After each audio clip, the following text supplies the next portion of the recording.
You're listening to the Footy First podcast on TSN 1050. Champions live here. That's right, folks. It's Saturday, and that means one thing here on TSN 1050. It is time for Footy First. Nick McVicar, joined by my great co-host, finally back in studio, Niko Giantsopoulos. How's it going, Niko? Back like I never left. The seat has not moved since I've last been here. It feels great to be here now. I know, you're finally back. I can actually see you while we're doing the show. It's great. I really do appreciate this. And it's not just us, because joining us today, and hopefully moving forward a little bit more, but we'll see how today goes, I guess. Trial. It's trial. Open trial. Cavs player, Cavs assistant captain, vice captain, whatever you want to call him, Sergio Camargo joins us as well. How's it going, man? Good, man. Good. Thanks for having me. Pleasure to be here with you guys. Niko and I literally talk every week, so we thought might as well just do this on the show. Yeah, makes sense. I can't see a reason not to do that. We got to see if our conversations that we talk off the air are able to translate well on the air now. So we'll see. Exactly. Yeah, exactly. We'll give it a try. We'll have to tone it down a bit, PG, but that shouldn't be too much of an issue. Don't worry, me and Niko do that every week, so we're used to that. We got a lot going on in Canadian soccer. Obviously, we got MLS action, and we're going to be joined by Patrice Bernier in about 14 minutes to talk about his induction into CF Montreal's Wall of Fame and his whole career, and now him calling games for Montreal. That'll be a fun conversation. We got CPL going on. There's Canadian soccer meetings that are going to vote on the president, by the way. Quick throw out. Project 8 got approval to be an official league in Canada. Check. Shout out to that. That's huge for them. So congratulations, Project 8. They even got a vote in the president's vote coming up later today. So that's really cool, huh? Definitely. No, good for them. I was curious to see if they would get recognition from CSA about it. So the fact that they got it done, like Serge said, check. And hopefully now a few more franchises can be announced. That's what we're looking for, more franchises. And, I mean, for me, it means that I get to design more jerseys, so I can't really complain about that. What a good life you live. Oh, love it. I love it so much. But let's start with the CPL conversation. And we're 3.5 weeks into the year because York and Ottawa, obviously, or not, York and Forge obviously played yesterday to start off week 4 for the league.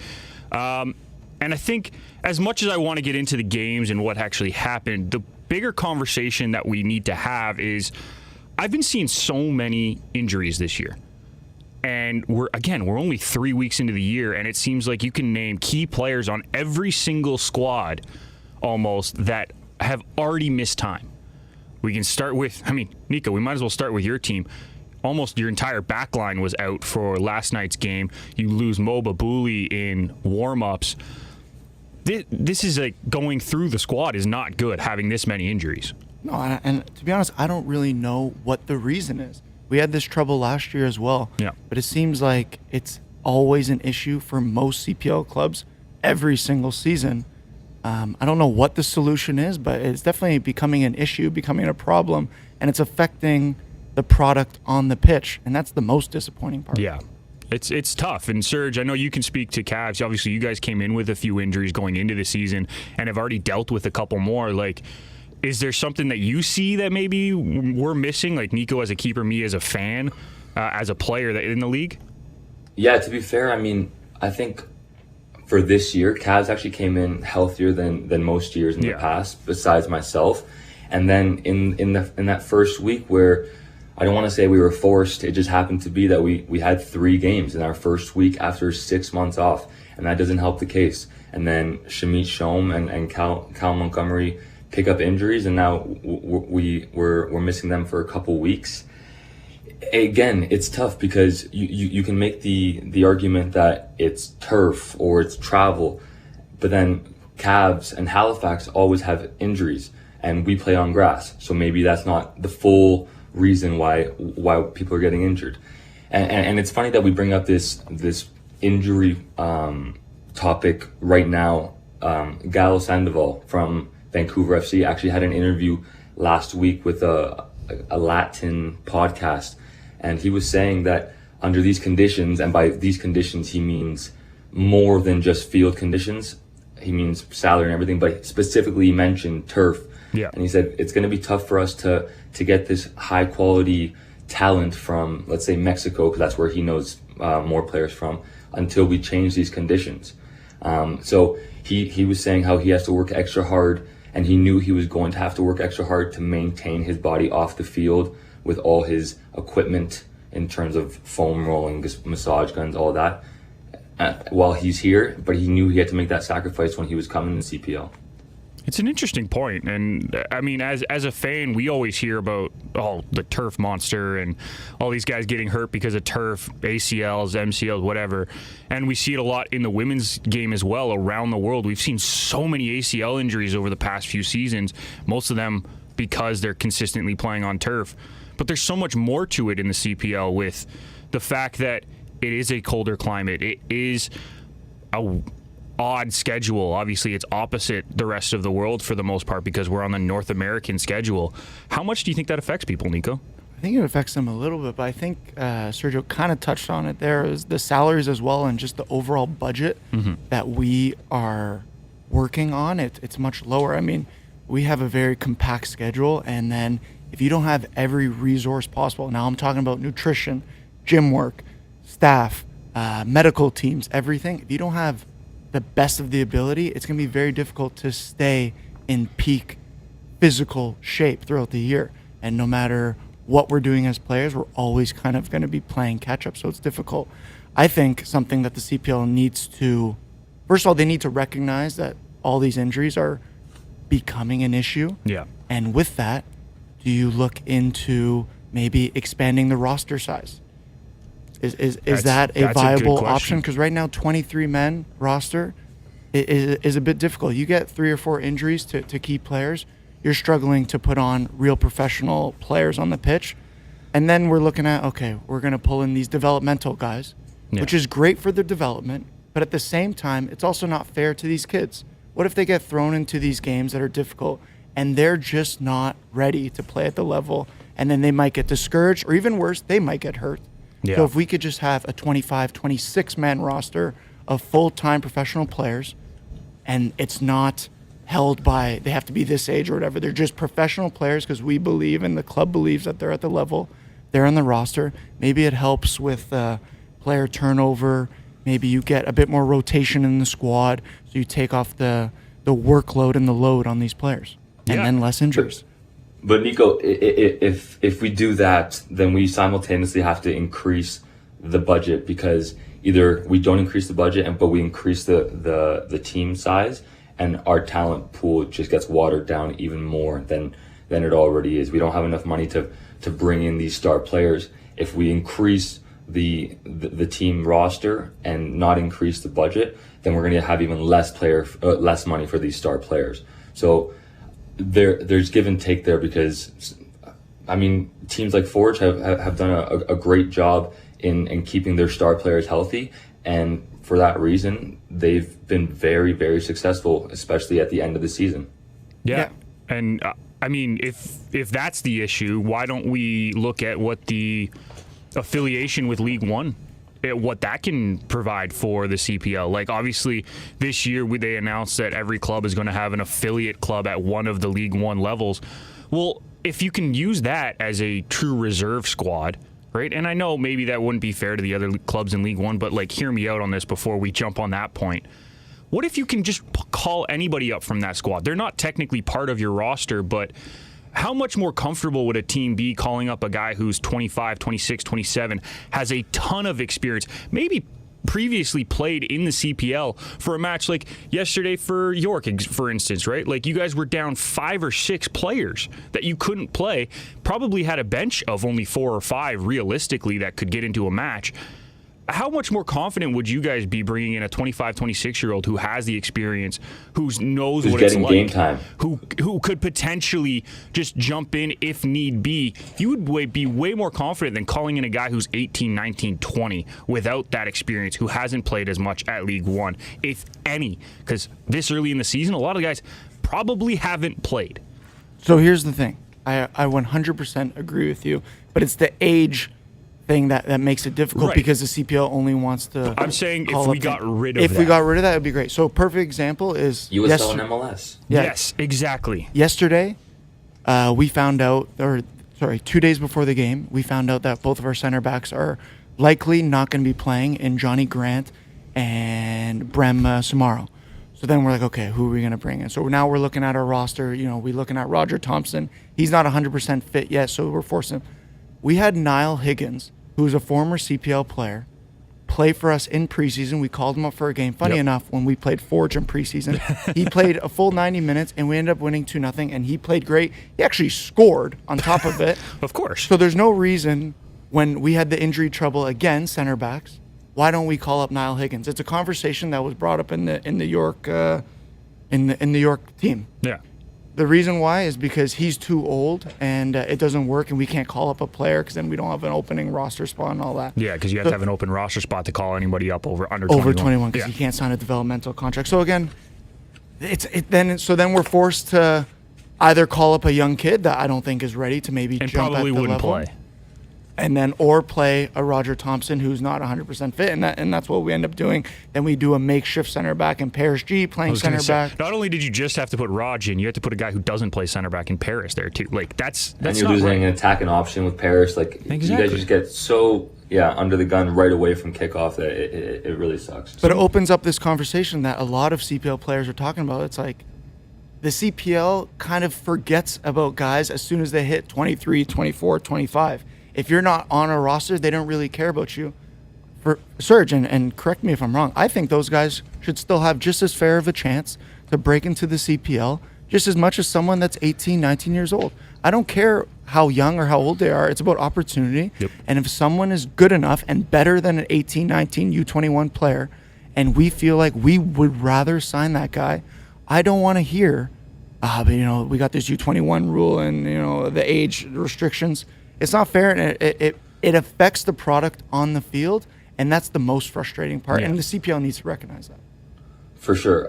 And I can even, as you're saying that, I think of guys like Chris Manal, Joe DiChiara, all those guys that have experience in other leagues and in this league that could have kept the standard of this league throughout all these injuries at a higher level than what the younger guys that come in keep it at. However, these guys ask for more money than the 20-year-olds, the 21-year-olds. So again, it comes back to just being able to give them what they're wanting. I'm sure Joe and Chris, if they really wanted to play for a minimum contract, they could play in the league, but they just don't want to. They have to move on and create a career for themselves that give them a better lifestyle.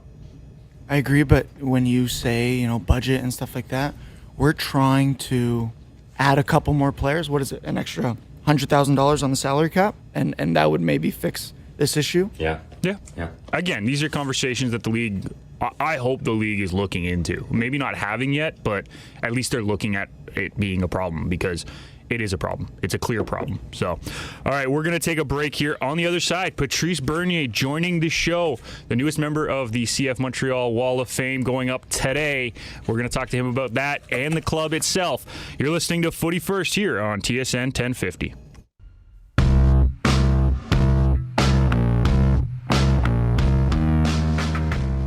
Welcome back to Footy First here on TSN 1050. Nick McVicar, Niko Giantsopoulos, and Sergio Camargo holding it down for you. And boys, we're very lucky to be joined by our next guest here.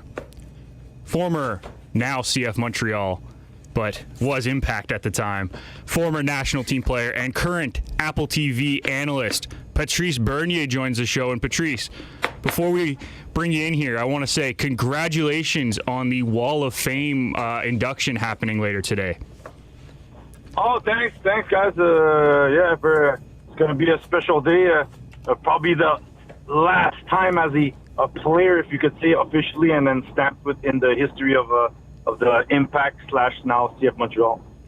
So you've been around this club for a very long time, obviously as a player. Now you're following them as an analyst.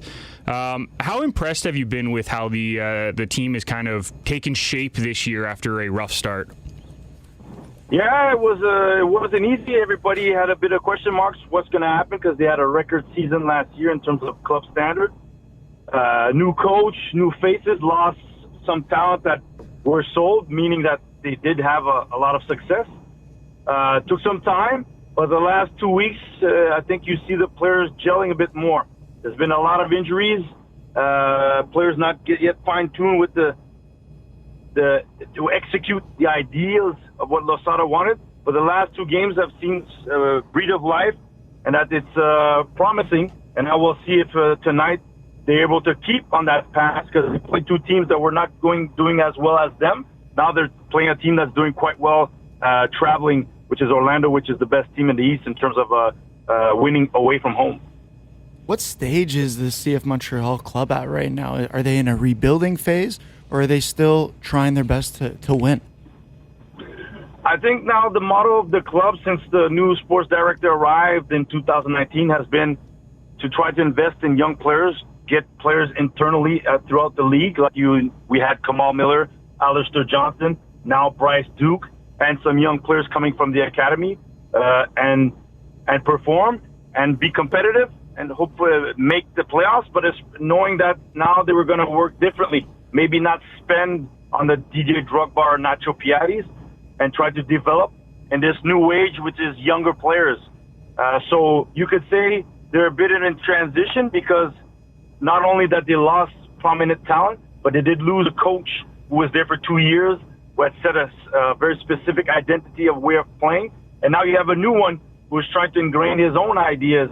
So really going to have to be in transition if they sell players 1 or 2 or 3 a year, as they had last year. But we all know you get sold, teams usually have a lot more players, eyeballs on their players when you have success.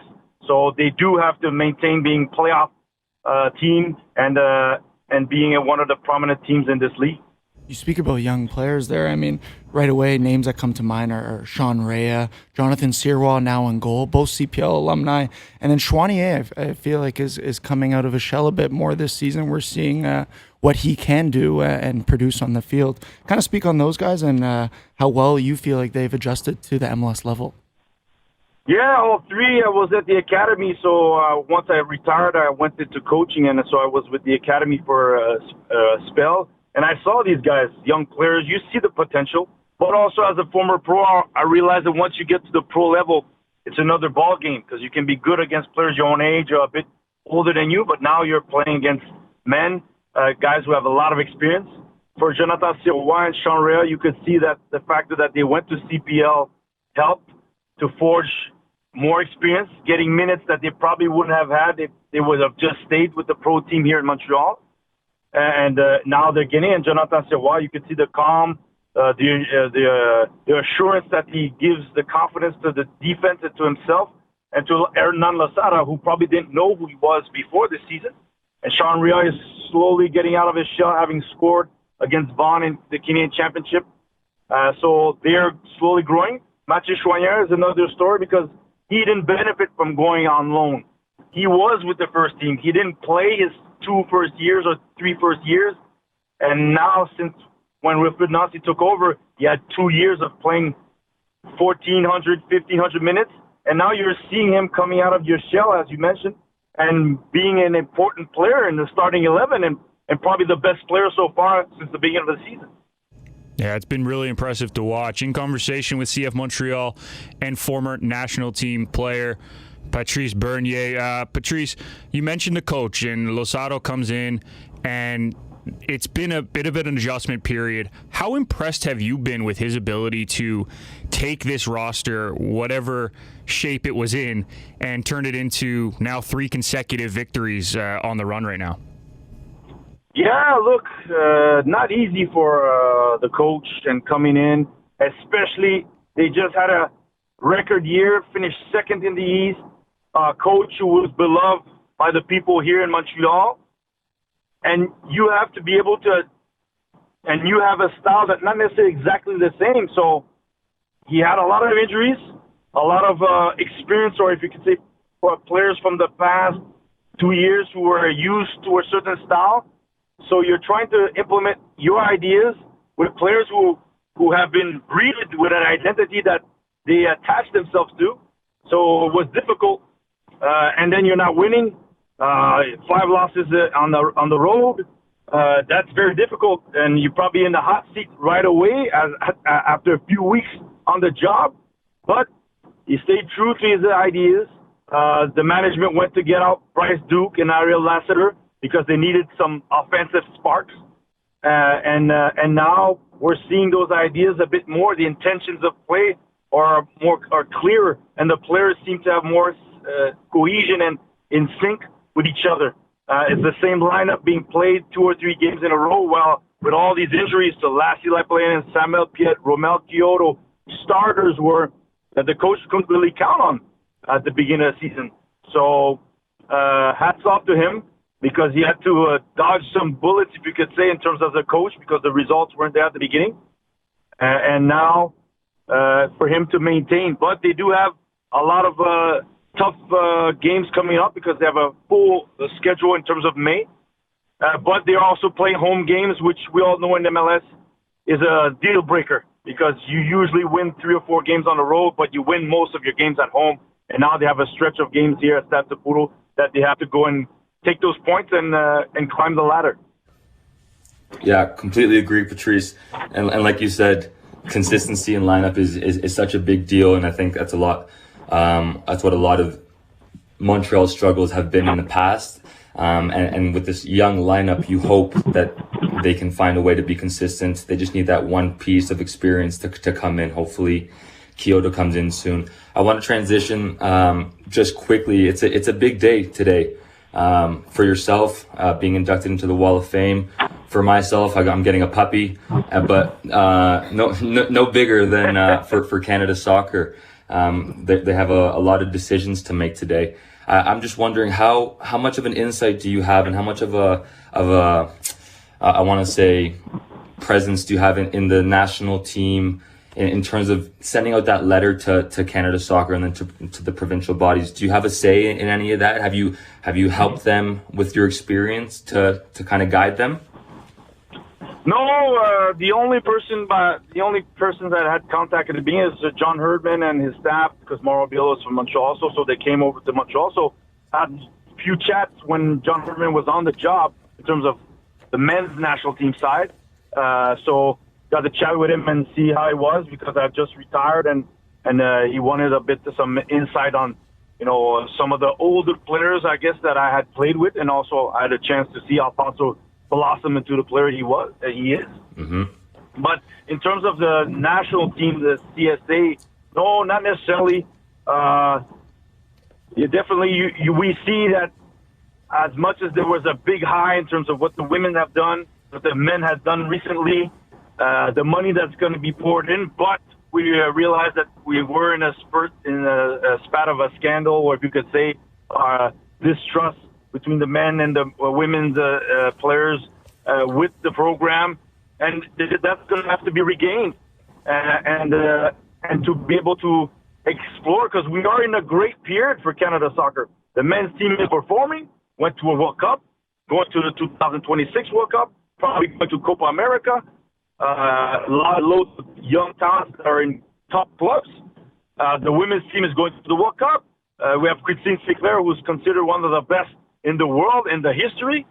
So this is a perfect time for us to be blossoming in terms of the game here at home on soil.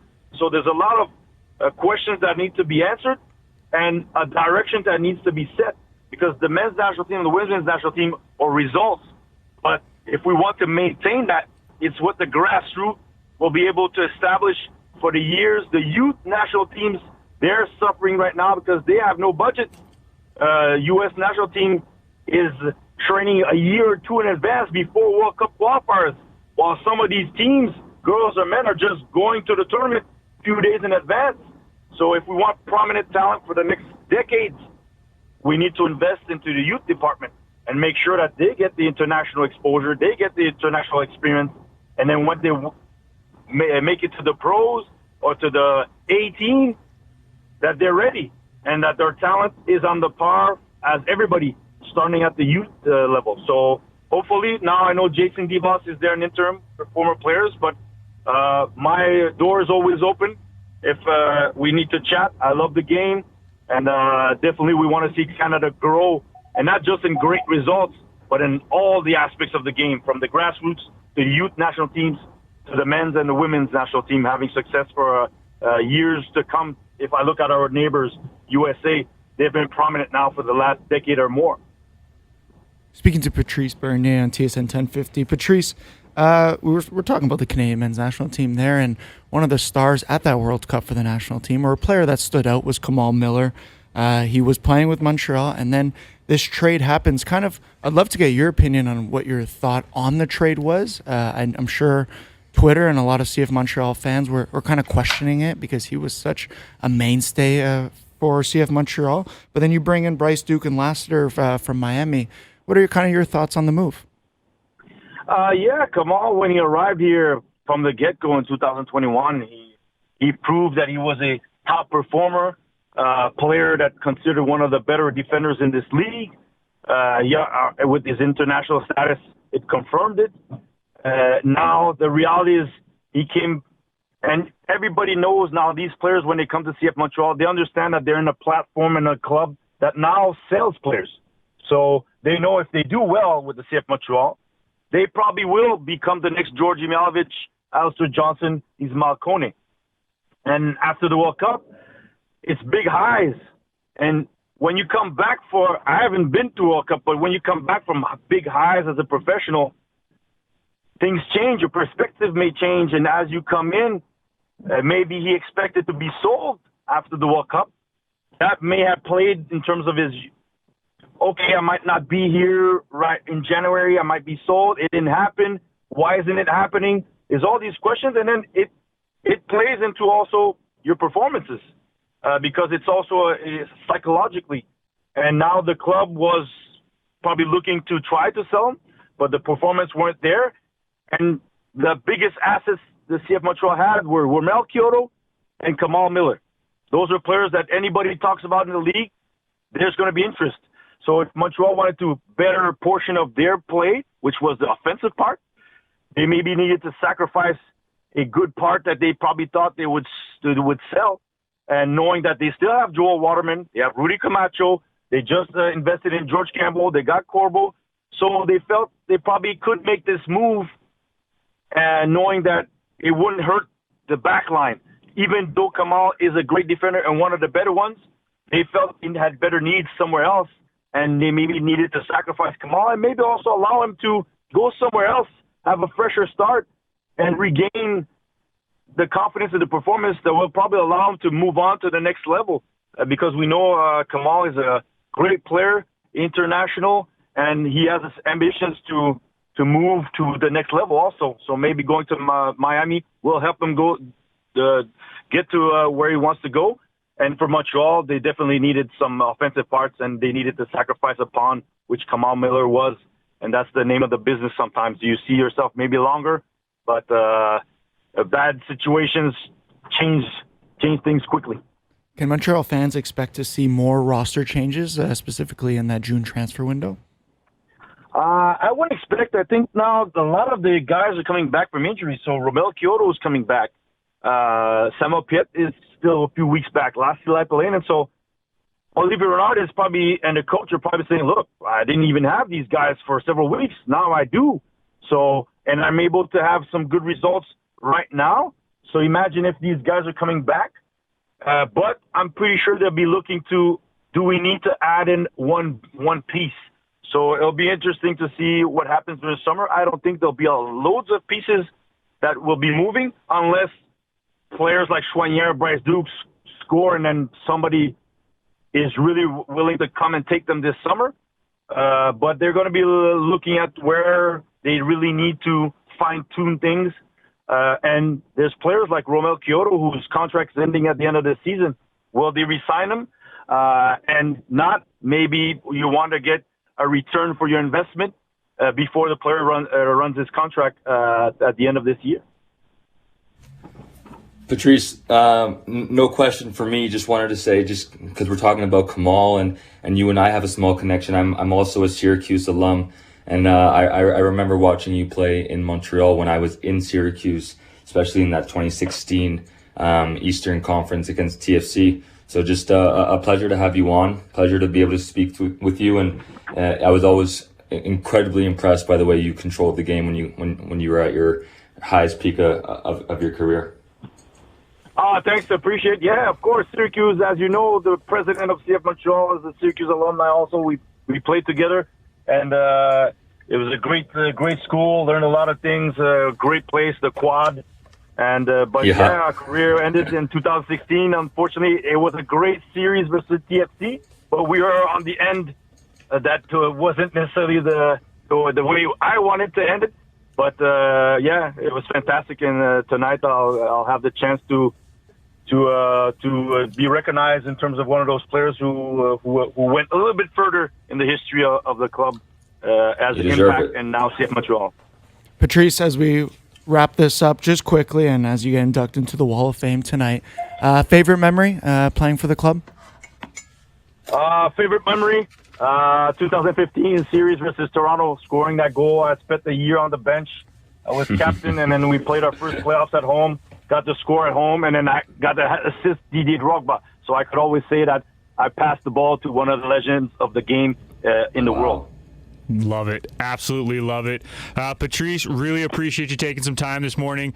Enjoy the match tonight. Enjoy the induction. We'll be watching here from Footy First.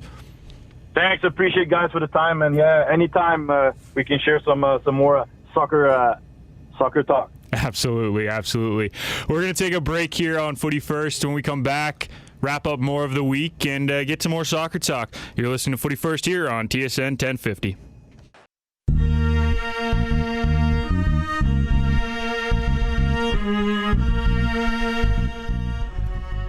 Welcome back to Footy First here on TSN 1050. Nick McVicar, Niko Giantsopoulos, and Sergio Camargo all holding it down this week. And we got an opportunity earlier this week, which was a lot of fun. I got to speak to York United CEO and GM Angus McNabb about the recent sale of the club. And it was a pretty eye-opening conversation. I think we got a lot of really good information out of Angus. Not that that's ever really a problem. I know he likes to have these kind of conversations, and he's very open with a lot of it. But some of the stuff that a lot of fans were worried about, I tried to get to the bottom of, and I think the biggest one is what's the difference between this situation and the Edmonton situation, and I think he did a great job explaining it. And I was really impressed with his ability to tell fans straight up, like, this is not the same situation. What were some of your biggest takeaways from the conversation?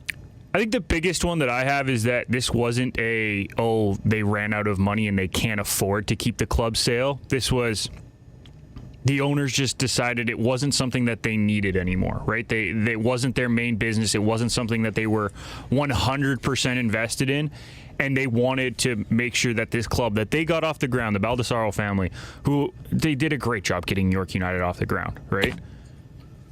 They wanted to make sure that whoever was owning this club did have 100% investment. And I think that was really important for the growth of the club and the growth of the league as well, to get someone involved who wants to be there 100%, doesn't have any qualms about it, isn't worried about anything.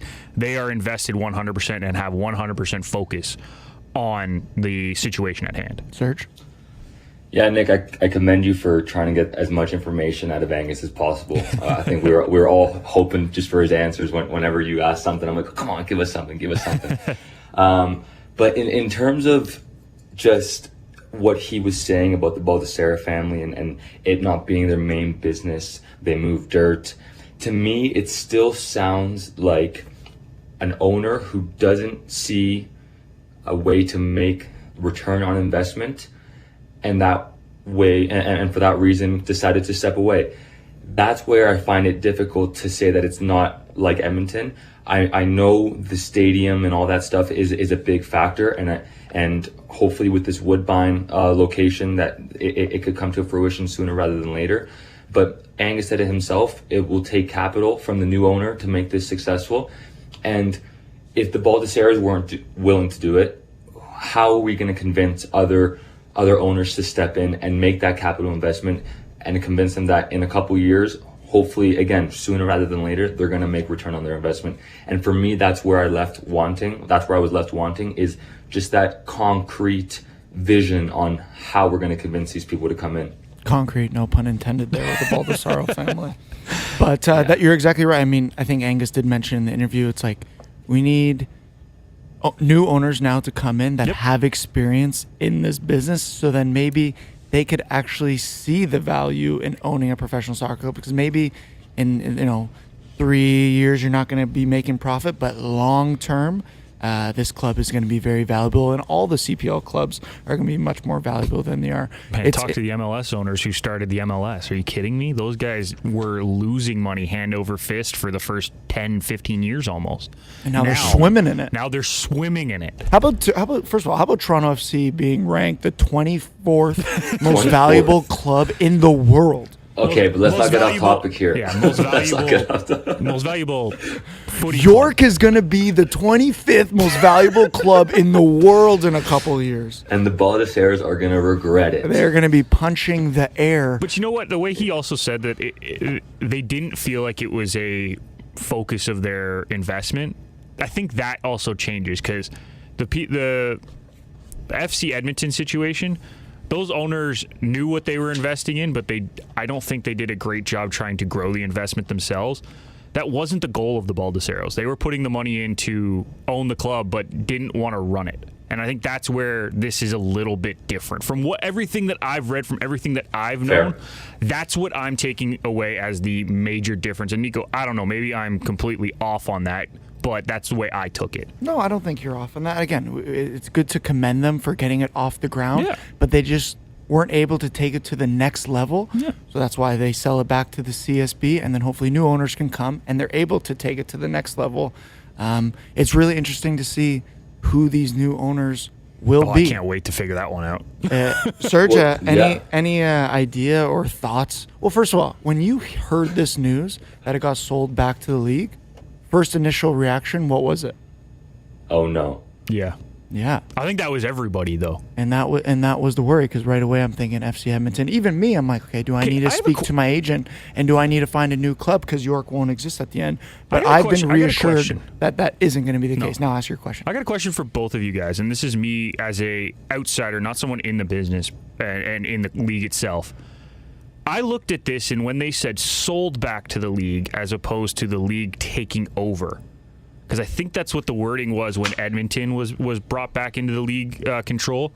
The league took over. CSB took over Edmonton. This one was sold back to the league, which means the league has faith that someone else is going to buy it off them. That's the way I'm taking it. Now, I could be completely wrong. And Sergio, you're shaking your head. Yes, so I think you're in agreement with me, but I want to make sure that I'm not completely off base here. It all depends on if the league was smart enough to make it perceived that way. Instead of guys, let's not use takeover this time. Let's use sold back. Maybe, but yeah. We won't know until, in my opinion, the deadline is at the end of this year. Because at the end of this year, York is going to have to make roster movements and get someone to sign off on it. And I know Angus is still in the position to make these decisions, but he still has to convince CSB that they're right decisions. Yep. So for Cavs to go overseas and sign a foreign player and say this guy could be it for York or for Cavs is a lot easier than for Angus to go to Noonan and say this guy's going to help York win titles. Let's give him this much more money because of this. Yeah. It's going to be tighter. And for that reason, I think the deadline has to be by the end of this season or even sooner.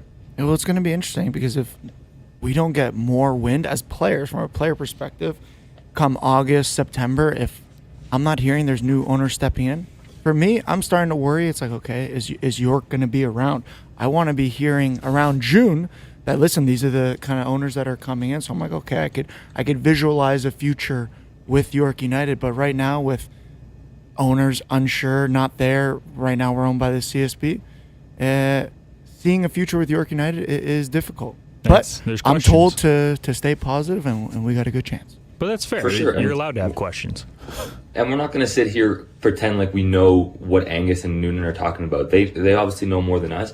It's just because we don't know, we have to make these assumptions and these tall tales of what's going to happen until they give us more information. And that's why watching that interview that you had with Angus, I was just like, I want more information, because it's this show, if it had a title, it'd be confusion and mystery with everything that we're talking about, because we literally know less than half of every story we're talking about right now because no one's sharing anything. Before we wrap up this topic, and Nick, you tried to get an answer out of Angus of what the initial or what an investment for taking over a CPL club would be, and he didn't think. I'll pose the question to the both of you. What do you think an investment figure would be to own a CPL club? Serge? If I have to guess, 5-6 million. That's it? You don't think? So you think it's like the franchise fee, like if that's what you're asking. Yeah, not so much a franchise fee, but what kind of investment would it take? How much money does an owner need to prove that they have to put into a CPL club to own it? Is it a 7-figure deal like you're kind of referring to, or are we going closer to a 8-figure deal? Nick? I think the deal itself will probably end up needing to be either high 7 digits or low 8 digits.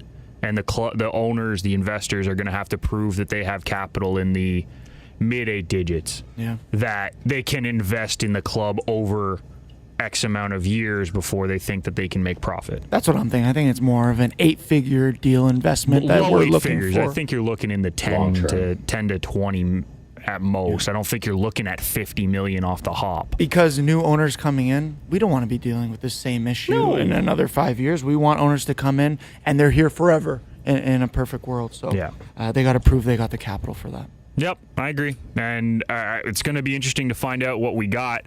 We'll keep you posted here, but we're going to take our last break. On the other side, it is time for predictions. And Serge, you're joining us for that. We're going to have a lot of fun with this one. Lots of matches because obviously Canadian Championship is next week too. So we'll get into that on the other side. You're listening to Footy First here on TSN 1050.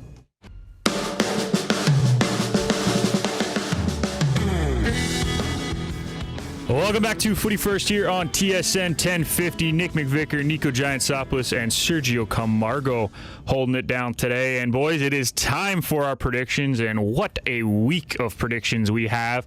Quickly, I'm going to recap last week where Niko, you and me, not our best. Each of us went typical 1-5. Not good. You try betting on these games, Serge. It's nuts. I know. There's too many options, and especially now that we have to predict ties. Like, there's been too many ties in the CPL this year. It's too throwing hard. me off. So I'm currently sitting at 16-30. Niko, you're 17-29. So got a little bit of work to do. Serge, we're going to get it going right now. There is 10 matches this week. Each of you are only going to predict 9 of them because you play in one of them each. I'm going to predict all 10. We're going to start with the CPL matches and Valor HFX. Niko? I'm going to take... Oh, man, that's tough. I'm going to go a draw. Safe bet there in the CPL world. Draw. All right. Serge? Valor. Okay. Home. Yeah, they're the home team. I think I'm going Valor as well. I think they've been very impressive this season, so I'll stick Valor as well. Ottawa Pacific. Niko? Ottawa Pacific, very tough game. Nate's been saying take Pacific. So I'm going to listen to the guy, and I'm going to say take Pacific. All right. Serge?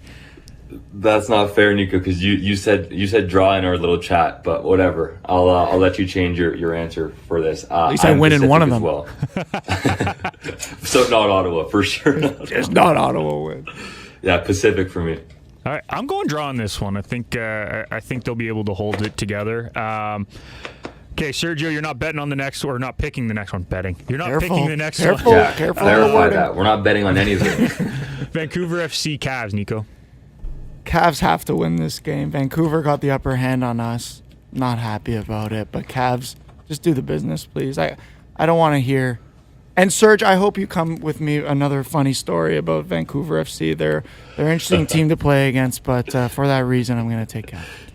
I like this game a lot. I think it's going to be a fun one, but I'm actually going to go draw. I think Cavs come out a little fast, but that Vancouver crowd in their home opener is going to be fun. So I'll that go stadium with that. Looks awesome. It looks like a lot of fun. It's going to be bumping. We're going to go to the MLS matches, and Montreal-Orlando is going to be our game of the week, so we'll hold that one till the end. TFC New England. Niko, go. I got a draw on this one as well. Serge? Draw for me. I'm going to play the odds. Draw. All right, Niko didn't pick TFC, so by that rule, I have to take TFC because they won last week, so I'm going TFC. Yeah. Vancouver, Good. Minnesota. I hope you're right. Yeah, me too. Vancouver, Minnesota, Niko.